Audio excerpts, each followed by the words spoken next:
Halo warganet, selamat datang di review ya. Tandingan yang baru aja selesai. Leicester versus Liverpool 3-1. Lagi-lagi kita dibantai ya sama Leicester kali ini. 3-1, satunya Liverpool dicetak sama Mo Salah. Sementara Leicester James Maddison, Jamie Vardy, Harvey Barnes. Oke. Dari mana saya akan memulai review ini? Sebentar. Saya lihat catatan dulu. Ya ampun, udah dong. Eh, Asli gue udah bingung asli. 75 menit pertama, 75 menit lah, bukan pertama, 75 menit di pertandingan ini. 75 menit Liverpool adalah tim yang lebih baik daripada Leicester tentu saja. Babak pertama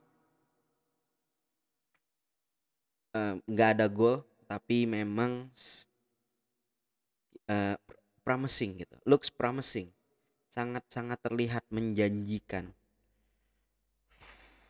eh gue nggak tahu ya, setiap kita mau memperbaiki sesuatu ada aja gitu ya, eh, yang cedera.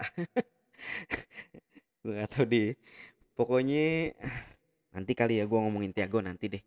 Gue ngomongin Milner dan Thiago nanti deh. Gue mau bahas dulu di babak pertama, kita tuh bener-bener cukup menjanjikan. Kita menguasai penguasaan bola, menguasai ball possession. Kita memenangkan shoot on goal.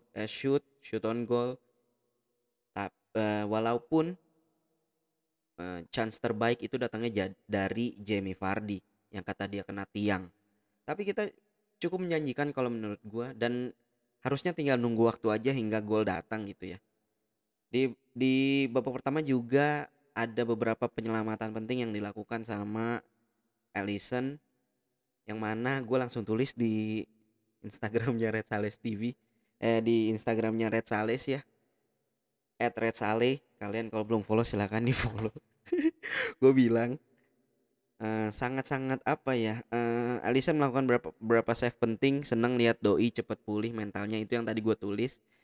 Setelah pertandingan selesai ada yang DM gue. Katanya eh, nggak ada Virgil van Dijk, gini kata dia, jangan diomongin, ngaco kan tuh si Ali, katanya gitu. Masa saya nggak boleh omongin? Orang kelihatannya bagus bagus kok. Alisson luar biasa di babak pertama. Sepanjang pertandingan sebenarnya luar biasa, tapi memang ya begitu ya.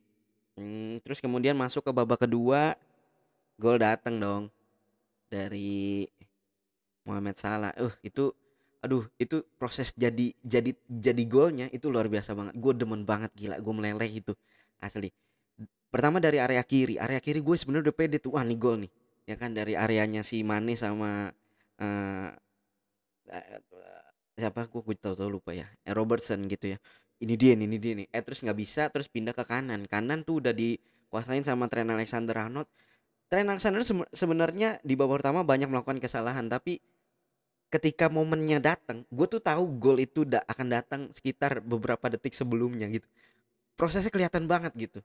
Luar biasa. Ronald Alexander bawa bola terus ngasih ke kalau nggak salah ke Bobby Firmino. Bobby Firmino umpannya, asisnya, aduh ya Allah, bikin ngilu beneran. Set ya kan. Udah gitu ditambah sama finishingnya Mo Salah. Mo Salah. Mungkin lu bisa bilang gue subjektif ya kalau ketika ngomongin Salah, terserah. Tapi itu golnya cakep banget, tenang banget, luar biasa. Mau salah narok bola loh, itu placingnya luar biasa banget. Dan ya 1-0 ya kan, harapan terlihat. Wah gila, keren banget. Hmm, Terlihat sangat apa ya, sejujurnya gue merasa oke, ini dia nih menang. Karena jujur aja, menang lawan Leicester itu akan jadi modal yang cukup bagus. Kemarin sebenarnya menang lawan Spurs juga itu akan jadi modal, tapi dari segi posisi kita di klasmen itu akan sangat bagus apabila kita bisa menang lawan Leicester, karena kan kita akan di atasnya Leicester. Tekanan banget buat dua Manchester di atas ya kan, kita belum selesai ya kan, walaupun memang udah agak jauh, tapi kalah akan sangat ya kayak sekarang nih skala 9 poin ya kalau nggak salah. Oh 6 poin. 6 poin dari Leicester ketinggalan dari peringkat ketiga. Abis ini gua nggak tahu Chelsea, mungkin Everton masih ada dua simpen 3 apa 2 pertandingan yang mana kalau menang terus mungkin bisa ngebalap Liverpool, kita akhirnya ada di peringkat ketujuh gitu ya. Ya gitu deh. Terus habis itu ya luar biasa itu sampai sampai gol pertama. Lalu datanglah momen ketika tendangan bebas tuh. Pertama apa pelanggaran pelanggaran yang disebabkan sama Thiago juga ada di situ. Pelanggaran terus dicek VAR nggak taunya bukan penalti karena tadinya udah dianggap penalti. Habis itu nggak taunya nggak penalti, tendangan bebas. Di situ Alisson salah karena diem aja. Walaupun pada akhirnya ada kontroversi ya, offside apa enggak tangannya sih segini offside, gua nggak tahu, kalian kasih tahu gua kalau kalau gue salah. Kalau menurut gue itu nggak offside, kalau menurut gue itu offside, tapi kalian kalau lebih tahu aturan offside ya silakan di kolom komentar ya, karena tangannya jelas tangan segini nih. Tangan tangan yang apa, telapak tangannya itu offside. eh Ya gitulah ya, sepanjang musim ini banyak putusan-putusan aneh. Makanya kalau dibilang sama Klopp tuh strange season. Banyak sih faktor kenapa bisa dibilang strange season. Tapi salah satunya adalah keputusan-keputusan yang agak-agak gitulah ya, aneh. Dan kemudian terjadi gol pertama 1-1, belum pertandingan belum selesai, kita main tandang ya kan. 1-1, paling enggak 1 poin itu cukup bagus menurut gua. Tapi itu pertandingan masih jauh ya kan. Ternyata ada kejadian ini nih seru nih pembahasannya. Kejadian di mana pemain Leicester melakukan umpan jauh ke depan ke arah area pertahanan lawan. Di situ Kabak udah mau ngejar bolanya di atas. Kemudian Alisson tahu-tahu maju. Kemudian mereka berdua tabrakan, gua nggak ngerti. Habis itu bolanya lepas, blunder lah ya. Habis itu gol si Jamie Vardy gitu ya. Anjir nih Vardy nih. Gua bikin bikin inian vote, bukan vote sih, kayak tanya jawab gitu ya di iniannya, di apa sih, aduh gue katrok banget sih ya, gue males ngasih liatnya di Instagram. Pokoknya gue bikin, kalau kalian belum follow silakan @redsale. Gue bikin tanya jawab, itu salah siapa, Kabak apa salah Alisson. Kalau kita lihat jawabannya ada 4 jawaban. Lumayan lah ya, follower baru 150-an, ada 4 yang mau ngejawab karena moodnya memang lagi pada jelek kali ya, jadi pada nggak ngejawab, nggak kelihatan ya. Pokoknya ada yang ngejawab. 2 jawab Alisson udah nama doang. Terus si Gary jawab kalau saya ngelihatnya Alisson terlalu jauh keluar padahal masih bisa diantisipasi Kabak. Kemudian ada satu lagi jawab Rizky, katanya sebentar, bukan salah Alisson atau Kabak, emang Thiago nggak cocok main di pool, selama Thiago main gak usah berharap. Out of nowhere tahu-tahu dia nyalainnya Thiago. Gue ngerti karena bola itu bisa ngelambung ke atas itu karena memang mungkin harusnya posisinya Thiago atau Wijnaldum. Kayaknya dia ngenilai overall game gitu ya, dia udah muak mungkin sama Thiago. Tapi sebelum kita masuk bahas Thiago, gue akan bahas Thiago, tapi sebelum masuk itu gue mau bahas itu, mau bahas yang blunder tadi. Kalau menurut gue personally, bukannya mau mencoba untuk ngelawan mau anti mainstream gitu ya, mungkin kayaknya gue belum lihat sih di sosial media pada nyalain siapa. Tapi dari berdasarkan vote ini banyak yang bilang Alisson salahnya, tapi gue bilang perlu dicek sih, perlu dicek. Gue sendiri nggak terlalu dengar, tapi gue dengar ada suara, ada teriakan dari Alisson.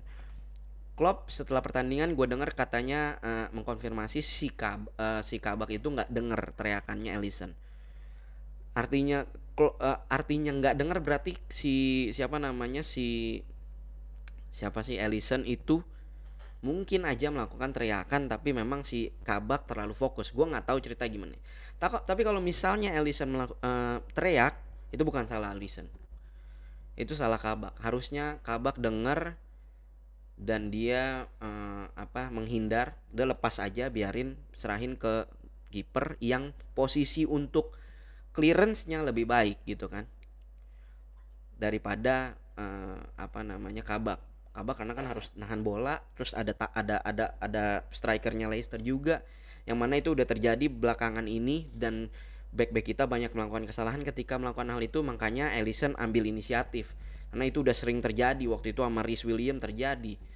Terus kemarin kalau nggak salah lawan City juga terjadi gitu kan ya. Makanya udah terlalu sering terjadi, makanya Alisson ambil inisiatif. Dia kalau teriak, bener teriak ya, Alisson bener, Kabak salah. Tapi kalau misalnya Alisson nggak teriak, Alisson salah jelas gitu. Itu aja sih kalau menurut gua. Tapi gua kayak denger teriakan ketika nonton, makanya harusnya sih Alisson nggak salah. Itu menurut gua. Ya gue sih bisa mengerti kondisinya Kabak. Dia datang dari tim yang lagi struggling, Schalke. Terus datang dia datang dari tim yang lagi struggling ya, Schalke ya. Terus dia datang ke tim yang lagi juga struggling gitu di lini belakangnya, Liverpool. Beban yang berat, makanya Klopp nahan-nahan dari kemarin ya kan ya. Nahan-nahan ini kalau si Fabinho nggak cedera juga ya. Kemarin kan dikonfirmasi tuh cedera. Kalau Fabinho nggak cedera, mungkin Fabinho lagi yang main. Karena emang kayaknya belum siap gitu. Itu dia, karena bebannya terlalu besar gitu loh. Kita lagi begini, kesian juga Kabak. Apalagi sampai misalnya gue denger atau gue lihat di sosial media ada yang ngebully dia, itu kelewatan sih menurut gue. Itu kelewatan sih. Gitu. Dan untuk Alisson, setelah itu gol ketiga blunder jelas. Gol ketiga bukan blunder, sorry. Dari situ mentalnya down ya kan, mentalnya kembali apa ya, yang terjadi di Manchester City kembali terpantik, akhirnya ngaco gitu ya. Dari situ ya begitulah. Alisson jadi belum sembuh secara mental, secara full ya. Dan mendapat dimengerti. Gue nggak tahu, mungkin sudah waktunya istirahatin dulu kali. Mungkin di Liga Champion bisa diistirahatin si Alisson, nggak apa-apa. Atau ya mungkin nanti di Liga Inggris nggak usah dimainin dulu kalau memang Liga Champion penting. Ya kalau penting sih diistirahatin dulu ya. Nggak tahu deh. Bingung. Kalau soalnya gini, kalau gue udah bilang berkali-kali, sistem yang ini kita memang sistem yang nggak berjalan, terlalu banyak pemain yang cedera, susah ya. Udah susah, jadi apa ya, nggak masuk akal untuk nyalain 1-2 pemain gitu. Nggak masuk akal kalau menurut gue ya. Dari downfall, dari keruntuhannya Liverpool saat ini, nggak masuk akal untuk nyalain 1-2 pemain gitu ya. Kemudian aduh ya Allah. Nah itu tadi di awal tadi video gue bilang, setiap kita mau berusaha apa ya, memperbaiki ini semua, mau get back, selalu ada yang cedera. Ini kita masuk ke Thiago deh, kan tadi dari tadi Thiago nama Thiago, emang banyak di sosial media yang bilang Thiago ini bermasalah. Banyak yang mulai mengkonfirmasi bahwa Thiago memperlambat.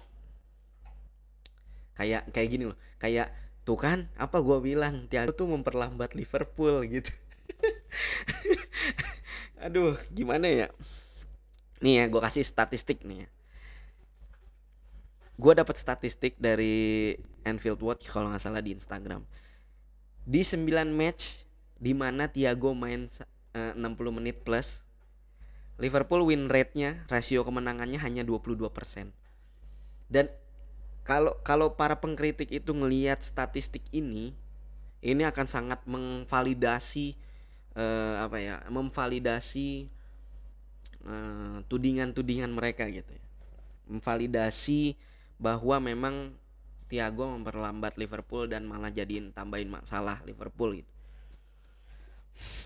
Gini, mungkin kalau gue responnya gini deh, gue respon aja langsung. Menurut gua Thiago di pertandingan malam ini jelek, iya jelek. Tapi kita harus ingat bahwa dia bukan starting. Dia bukan pemain yang tadinya disiapkan untuk starter di pertandingan ini. Klopp naruh dia sebagai cadangan, tadinya dimainin Milner, kemudian itu dia yang tadi gue bilang, setiap kita mau get back, kita mau perbaiki semua, ada aja yang cedera. Milner tahu-tahu cedera itu kan di awal-awal pertandingan, akhirnya kita masukin Thiago. Kita harus lihat di sini Thiago itu nggak disiapkan sebagai starting, itu artinya dia memang lagi nggak siap. Entah, mungkin ya ada 3 mungkin faktor yang gue bisa sebutin sekarang ya. Yang pertama adalah memang dia di latihan nggak bagus, performanya lagi nggak bagus, lagi turun, makanya dia nggak dimainin starting. Yang kedua, kemungkinan kedua adalah dia lagi nggak fit. Yang ketiga, strategi gitu. Tapi pada akhirnya dia ada di bench itu, ya berarti kan dia hanya plan B di pertandingan ini gitu loh. Apapun alasannya, dia hanya plan B. Kemudian it, itu aja bisa cukup apa ya, ya buat gue cukup lah untuk, ya udahlah, untuk mengerti bahwa Thiago nggak on form malam ini gitu. Ya dia karena dari awal nggak disiapkan sebagai starting, gitu aja sih. Apapun alasannya ya yang terjadi di belakang layar gitu ya, itu udah cukup gitu loh. Tapi dalam long term, dalam jangka panjang, gue nggak ngelihat Thiago sebagai masalah sih. Gue nggak ngelihat Thiago. Kayaknya ekspektasi orang-orang terhadap pemain ini itu sangat-sangat besar gitu. Tentu saja sangat gampang ngelihat Thiago tuh ngelakuin kesalahan, itu sangat gampang kita nilai, karena sebagai fans kita, di alam bawah sadar kita tuh pasti akan berharap seseorang yang baru datang itu untuk melakukan perubahan, untuk melakukan hal-hal hebat. Apalagi dia datang dari tim yang memang juara Liga Champions, Bayern Munchen. Kita sangat berharap gitu loh buat Thiago nih. Makanya di awal-awal kedatangan dia itu sangat overhype, yang gue nggak pernah mau lakukan di channel ini. Lu kalau nontonin Red Sales TV itu, gue nggak pernah mau overhype terhadap orang ini, terhadap Thiago. Gue mau menilai dia berapa pertandingan. Nah, gue baru kemarin tuh ketika kita menang 2 kali lawan West Ham dan Spurs 1-3, 3-1, baru gue bilang oke, Thiago oke, permainannya oke gitu loh. Bisa dia ngeblend sama sistemnya Liverpool. Ini pemain jenius gitu. Tapi ketika dia turun lagi, terus habis itu lu nyari gampangnya gitu kan Thiago, aduh, gimana ya? Terlalu ini banget gitu loh, aneh banget kalian tuh penilaiannya. Duh, gue jadi ngejudge deh. Tapi memang begitu adanya gitu loh. Makanya kan dia nggak ditaruh di starting gitu. Kayaknya ini terlalu overhype aja, kita terlalu berharap banyak sama satu pemain ini.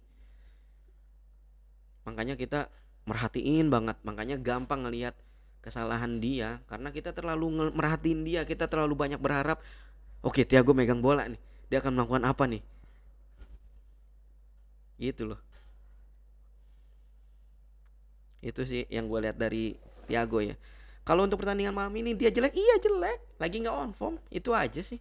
Ya udah, tapi gue nggak ngelihat ini sebagai masalah jangka panjang. Thiago itu bukan masalah jangka panjang di Liverpool gitu, bukan masalah yang memang gara-gara Thiago semua ini, keruntuhan Liverpool ini gara-gara Thiago, itu berlebihan sih kalau menurut gue. Ya ampun, gitu sih. Udah lah ya. Terakhir nih ya, Klopp ketika ditanya, tadi gue baru aja baca, tadi abis pertandingan Klopp diwawancara, dia ditanya apakah dia udah nyerah sama title Premier League. Dia bilang, yes, I don't think we can close the gap this year. Ya gue rasa kita udah nggak bisa ngedeketin lagi Manchester City di atas itu. Kita udah nggak bisa ngedeketin. Yang bisa kita lakukan hanya ya mungkin Liverpool ya top 4 lah ya, yang pasti targetnya. Nggak boleh keluar dari top 4. Gue akan sangat marah sekali apabila Liverpool keluar dari top 4, karena ini akan sangat-sangat merepotkan. Kita terlalu banyak we're too big to fall gitu. Kita terlalu besar untuk jatuh, untuk runtuh secepat itu gitu. Kita terlalu besar, ini akan sangat kacau kalau kita keluar dari top 4. My god. Dari uang yang akan di-spend ketika kita keluar dari zona Liga Champions itu akan menurun ya kan. Jatah belanja kita akan menurun. Banyak orang bilang pelit sih FSG. Men, kemarin itu transfer window Januari itu, aduh, itu winter transfer window. Siapa yang mau pindah? Pemain bagus mana, pemain mahal mana yang mau pindah dari apa namanya, dari timnya. Kan pemain bagus pasti main di tim bagus di Liga Champion. Siapa yang mau main, yang mau pindah siapa yang tim mana yang mau ngejual pemain bagusnya di tengah-tengah musim. Makanya kita beli dari tim-tim yang seperti itu gitu loh. Susah berharap transfer window winter transfer window gitu ya, berharap dapat pemain bagus itu susah banget. Kalaupun bisa ya seperti mungkin Virgil van Dijk itu chance-nya kecil banget. Nggak bisa tiap transfer window, tiap winter transfer window gitu, bursa transfer musim dingin itu kita bisa kayak gitu. Itu susah kayak gitu. Makanya kita dapat ini ya udah. Duh, ya ampun. Ya mungkin kita lihat nanti kan ini kan Kabak juga baru main sekali. Kita lihat aja nanti gimana progresnya. Davis belum main. Itu kan ya. Lagi-lagi Davis kagak ada di bench. Gue nggak tahu nih. Ini beli loh Davis. Dia kan Davis beli, yang Kabak yang minjem. Wow. Ya mudah-mudahan aja. Nggak apa-apa, disabarin aja. Jelas Klopp udah jelas apa namanya, udah nggak ngejar lagi title Premier League, sehingga kita fokus kita top 4 pasti tentu saja. Liga Champions selama secara matematis kita masih ada harapan. Tapi gue nggak mau ngomong, nanti aja ngomong banyak tentang Liga Champions di preview lawan Leipzig. Habis ini kan kita lawan Leipzig. Tapi di Premier League kita jelas udah di top 4 aja targetnya. Artinya ya standarnya harusnya jauh lebih mudah. Bebannya akan harusnya sedikit terangkat dari para pemain. Mudah-mudahan sih. Kalau ngomongin, waduh gue panjang banget nih anjir. Banyak yang mau gue omongin, bodo amat lah ya, gue omongin aja. Ini udah 20 menitan lebih, bodo amat. Ini kalau ngomongin Liga Inggris ya, terlalu banyak. Kayaknya ini gue aja sih. Ini terserah lu mau masukin ini di kepala lu atau di hati lu ya, terserah lu. Ini gue aja. Kayaknya kita udah harus memang harus mulai berdamai. Kita terlalu dengan musim ini ya, tentunya saja kita udah terlalu banyak kehilangan pemain ya. Ini udah ada di kepala gue berapa hari kebelakang, kita udah terlalu banyak kehilangan pemain. Nggak ada tim yang bisa survive kalau ngalamin apa yang sedang kita alami saat ini, tentu saja nggak ada tim. Bahkan Manchester City sekalipun nggak bisa. Kita terlalu banyak kehilangan pemain. 17 kombinasi center back, lu bayangin tuh selama musim ini musim belum selesai ya. 17 kombinasi center back tuker-tukeran. Mana bisa juara kayak begitu? Wow man, come on. 17 tuker-tukeran 17 kali. Lini belakang tuh harusnya lini dimana pemainnya ya konsisten itu aja kalau bisa gitu. Kalaupun rotasi harusnya di laga yang memang memungkinkan untuk dirotasi. Tapi kalau laga-laga utama, laga-laga yang memang taruhannya 3 poin, itu ya pemain ini pemain inti gitu loh. Dan kita nggak bisa ngelakuin musim itu, jadi kita harusnya memang harus sudah berdamai kayaknya. Kita udah terlalu banyak ekspektasi, udah hilangin ekspektasi. Mudah-mudahan top 4 lah ya. Masih ada beberapa pertandingan, masih banyak sih, lumayan banyak pertandingan tentu saja. Harusnya top 4. Gue kalau nggak top 4 gue nggak tahu lagi deh. Ya gitu aja deh teman-teman nih.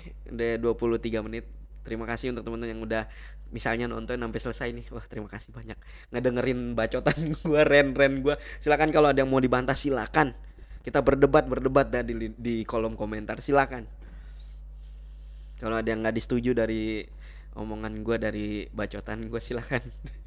Terbuka. Gua nggak marah, nggak akan take it personally. Silakan. Mau di dislike juga video ini, silakan. Dislike. Tapi jangan di unsubscribe. Malah lu harus yang baru nonton lu subscribe deh untuk konten-konten, karena di sini ada banyak kepala ya. Gua kasih tahu aja, di preview kita biasanya live streaming preview pertandingan ya. Kita biasanya live streaming sama 3-4 orang lainnya, yang mana palanya beda, otaknya isinya berbeda. Ini hanya review biasanya gua doang. Jadi banyak banget yang tahu, yang nonton Red Salis TV tahu banget deh. Gue sering banget berdebat sama yang lain. Jadi gue nggak melarang rekan-rekan gue untuk berpikiran berbeda sama gue. Gue juga nggak ngelarang kalian untuk berpikiran berbeda dengan gue. Silakan didebat, silakan dibantah. Bacotan-bacotan gue di kolom komentar sangat-sangat terbuka. Tapi jangan pakai ngomong apa kata kasar gitu ya. Dijaga aja. Kita debat secara sehat aja. Patahin argumen gue, silakan. Jangan di unsubscribe juga. Silakan di subscribe untuk teman-teman yang baru datang, dan juga di follow Instagramnya Redsalis @redsale, dan juga di like fanpage Facebooknya Harian Liverpool @harian Liverpool gitu. Terima kasih. Terakhir nama gue Frinal Wibianto. Sehat-sehat selalu teman-teman. Sampai bertemu di video-video selanjutnya. Bye bye.